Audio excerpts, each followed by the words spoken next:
guys, Akil here. Welcome back to another episode of the Trading Coach Podcast. I appreciate you guys taking some time to join me as usual.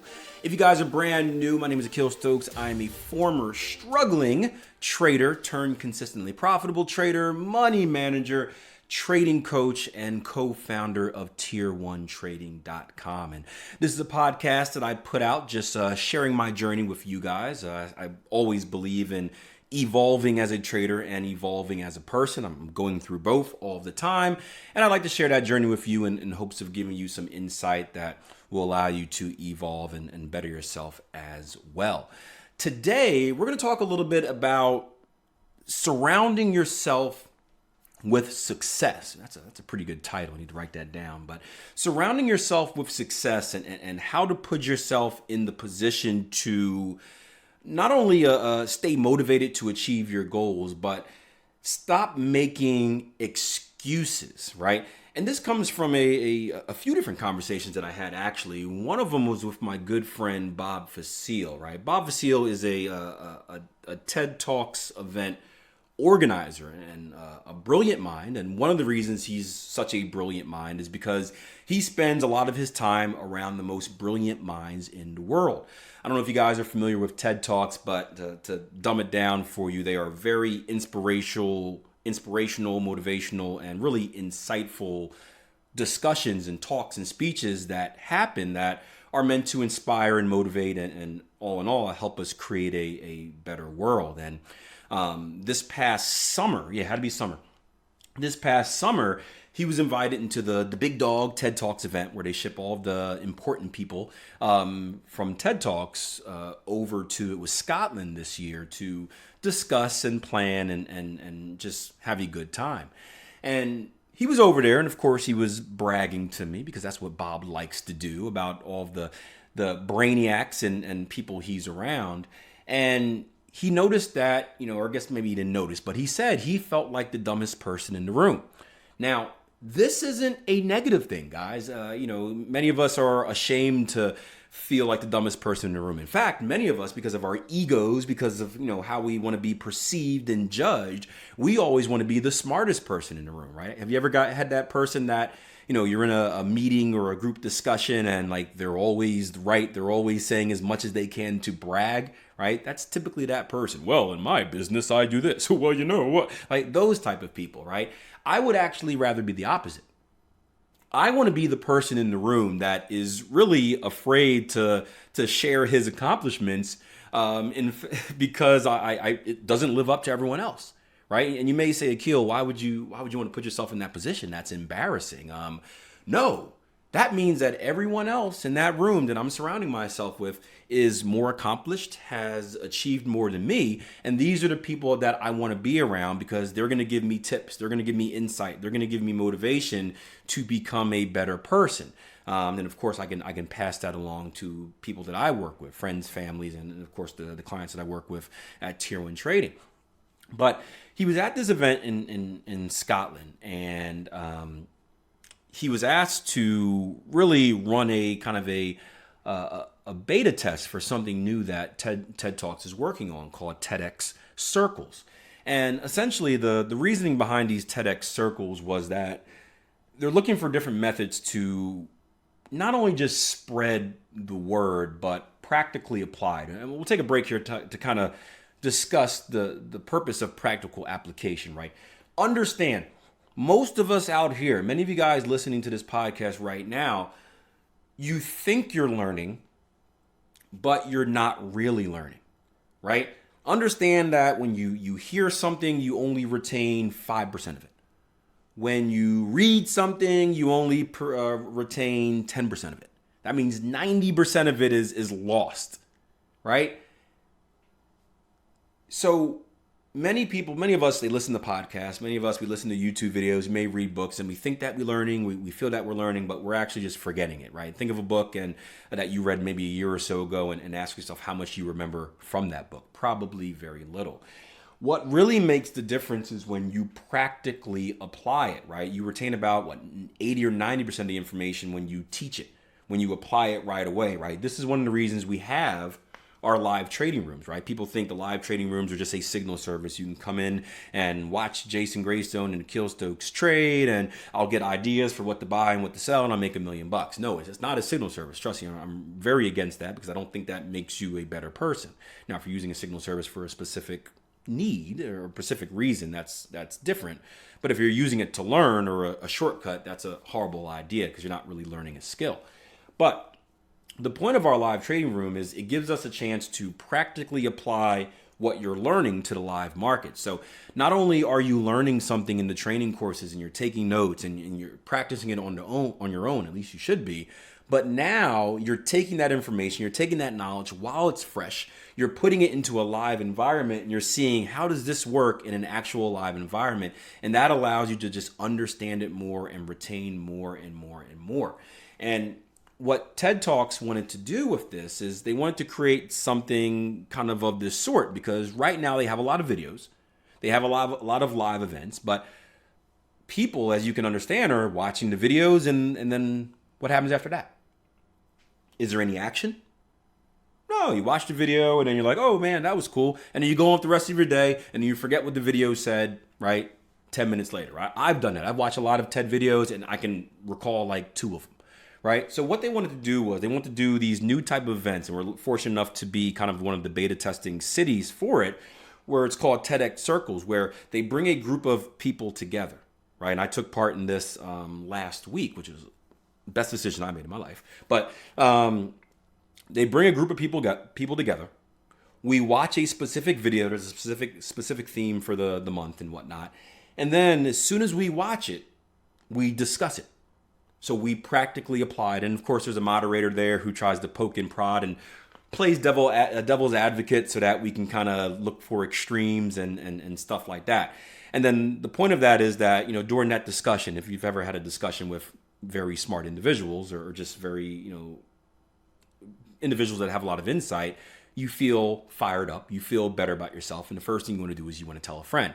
So what happens is this group of people, we come in, we discuss, we learn, we get fired up, we get inspired, and we take it back to our community or our circle of friends, and then we spread the word and hopefully educate them, and then they spread it and hopefully educate them, right? It's a pretty cool cycle, kind of like how a disease spreads, or one person is sick and they get home and then 3 other people are sick and then they go their own place and 5 other people are sick. Hopefully you're spreading something like that, but in a positive manner. And what was pretty cool is our topic was kind of about human behavior and accountability, mainly accountability. Let's put it like that, and kind of like the harsh reality of accountability. What's cool is literally the day after I took part in this event, I had to have a pretty intense meeting. I won't give you the topic of the meeting, but sometimes you got to have these intense meetings when you're in business. I had a pretty intense meeting, and I actually used many of the examples of what we talked about, not only to make my point in the meeting, but to explain kind of solutions, right? I think it's one thing to be in a meeting and you yell at people and you're doing this wrong and you're doing that wrong. In my opinion, that gets you nowhere, right? You tell people what they're doing wrong. It doesn't help them do what's right. So in my opinion, you should address what's wrong, obviously, but then we should work more on finding solutions. Because if you don't work on finding solutions, you just have an entire meeting of people yelling at each other and feeling down about themselves, and you get out of the meeting and there's really nowhere to go because you're in the same boat. So it helped me really understand how to go about working on finding solutions for this particular problem we were having. So that was pretty cool. But that wouldn't have happened, again, if I didn't surround myself with people I didn't know, people that were well achieved, and people that made me feel like one of the dumbest people in the room. And the same thing can go for your excuses, right? It's, I always believe that making an excuse takes the same amount of energy as finding a solution. It just seems easier, right? I mean, it's the same process, right? If I give you a problem and I say, hey, Greg, find me a solution, what does Greg have to do? Well, Greg has to think about it and be like, okay, what's my solution? We can do this, we can do that, right? He uses a little bit of energy on finding a solution, right? If I go to Danny, hey, Danny, here's the problem. And Danny needs to think of an excuse. Well, what is Danny doing? Well, he's thinking, okay, well, here's why I can't do it. We can't do it because of this, we can't do it because of that, right? they're doing the same thing. If you think about it, are they not? They're both expelling energy just in different paths, right? To the far left is Danny finding excuses on why he can't do something. To the far right is Greg finding a solution on why he can do something, right? We just choose to find excuses because I think it's the easier path. I think it's a lot easier to not do something than it is to do something. We always talk about the comfort zone, right? 90% of people in general are stuck inside this comfort zone where they never really go for their dreams. And every once in a while, they have a friend that breaks out and their friend is going for their dreams and they're trying to encourage other friends to do it. And they're like, oh, no, I can't do it because of this. I can't do it because of that, right? One of the biggest things I hear in trading is like, well, I can't be a trader because I don't have enough money. Well, what does the amount of money you have to do with learning a skill? Even if you don't have enough money to fund a trading account, you can still take time to learn a skill. While you're learning that skill, you can take steps to saving more money, right? Cutting up your finances, right? Spending less, saving more. And by the time you're done learning, you have much more money that you can trade with. And of course, there's other options as well. You can take out loans, personal loans. You can go to a bank. There's always a way to do it. But the easy way out, because it doesn't really take much follow through, is the excuse. And I think that now that I think about it, that's the reason right there. Solutions take action. It takes energy to find a solution, but then you got to take action on it. Right? Excuses, it's easy. It's that, you spend energy to find an excuse, but then you get to do nothing. The excuse just works for you. Nah, I can't do it because it's a Sunday. Boom, I'm done. Right? That's why it's the easy way out. And my buddy was sharing me a story when he was over there. He was on his last day. And he was speaking to, I think it was a woman from France. And and she was talking about, I don't know what conversation they got him, but she basically invited him to go see the final day of the Tour de France. Right? And he's like, well, I can't. Right? And she's like, well, why not? And he's like, well, I got to change my flight. And then he thought about it for a second. He's like, wait a minute. Okay, so that means changing my flight. That just means I have to make a call. Maybe I lose a little bit of money. And okay, that's not really a good excuse. Well, I can't because, I don't have hotel arrangements. And she's sitting there giving him a blank face like, really? And he's like, yeah, that means I guess I can just go on this little mobile device in my hand and hotels.com and get just get a reservation. Okay, that's not really an excuse either. It's like, well, you know what? I'm a business owner, right? My friend owns a couple retail businesses. Business owner, I got to get back on a certain day so the business can open. But wait a minute, I'm the owner, so I don't actually have to be there. My employees can do it, or I can just not open. And as he's like going through his mind, he's giving us all the BS, right? All the excuses we give. And typically your friends that are not above you, they're going to feed into it. Yeah, man, yeah. You can't get another flight. Yeah, that's crazy, man. A different flight? That's weird.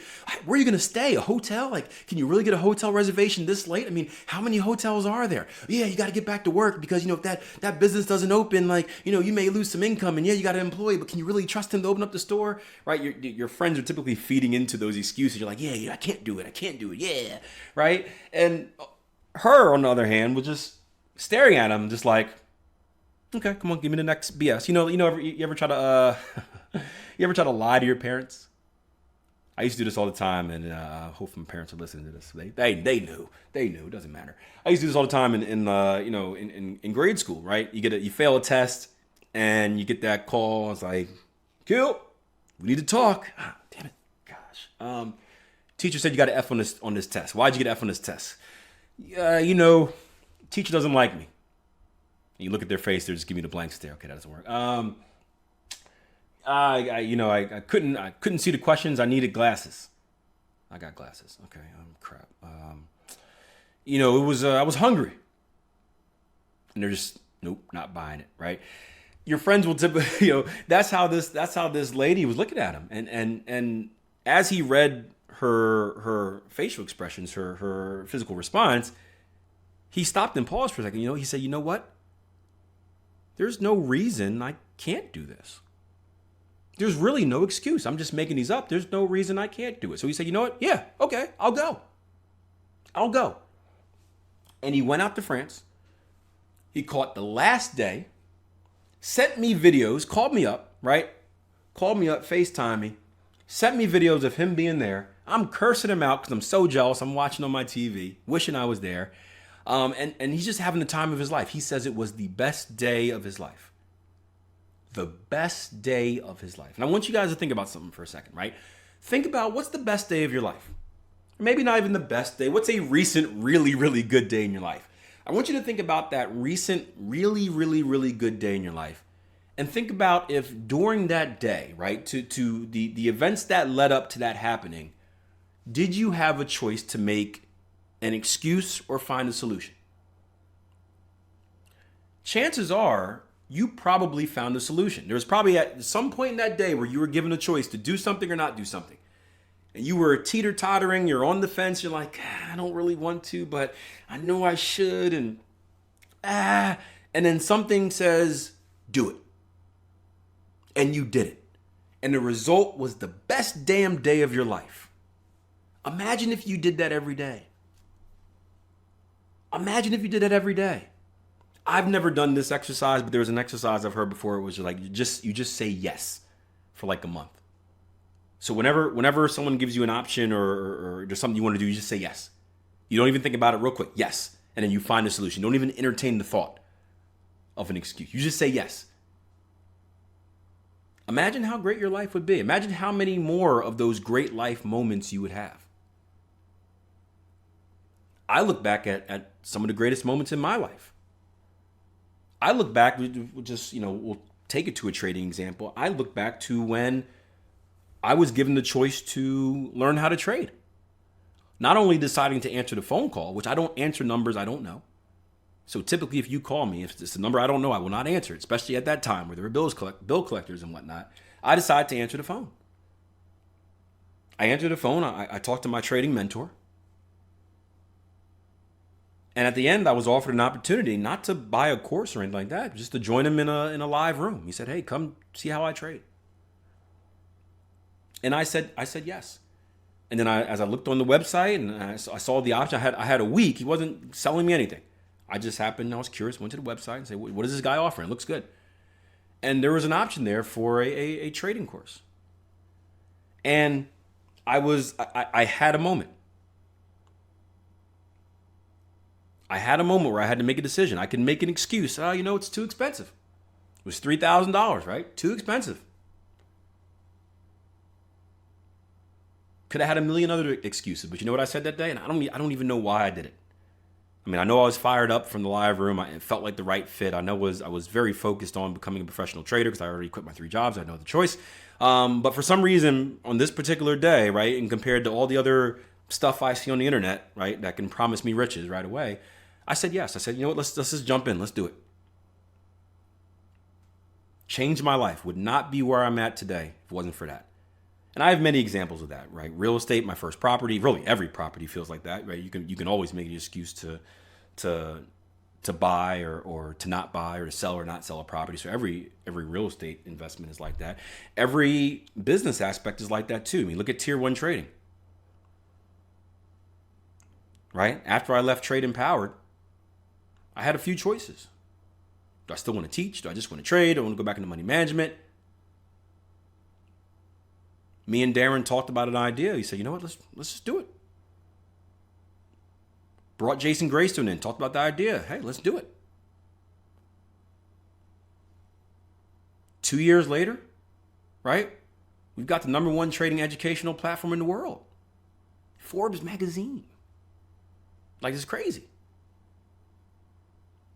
All because we decided to find a solution instead of make an excuse.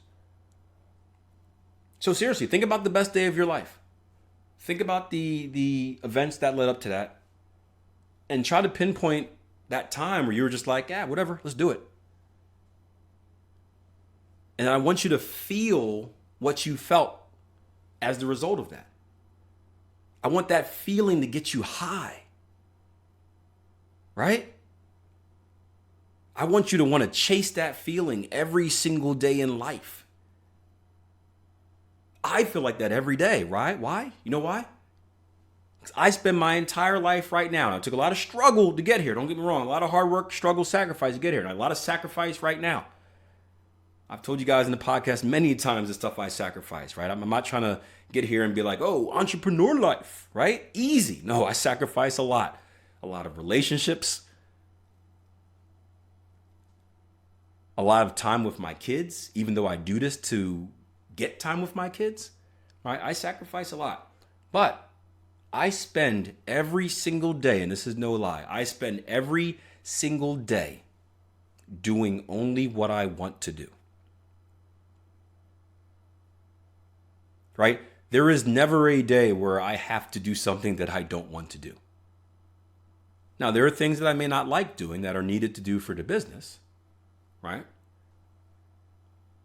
But there's never a boss calling me in saying, hey, Akil, need you to show up Saturday. No. There's never a time where if I want to do something, oh, got this event coming up? All right, clear my day. Let's do the event. Oh, my kid's got, my kid does Taekwondo. He's getting a new belt today? All right, well, I'm going to go watch my kid. We'll worry about that later. I get that feeling every day now.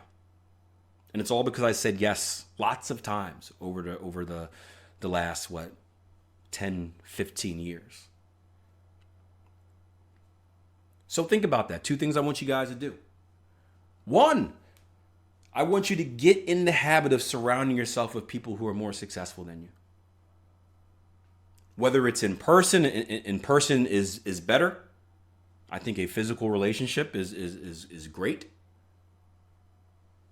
But if you can't do it in person, do it on this wonderful thing we have called the internet, which connects the world.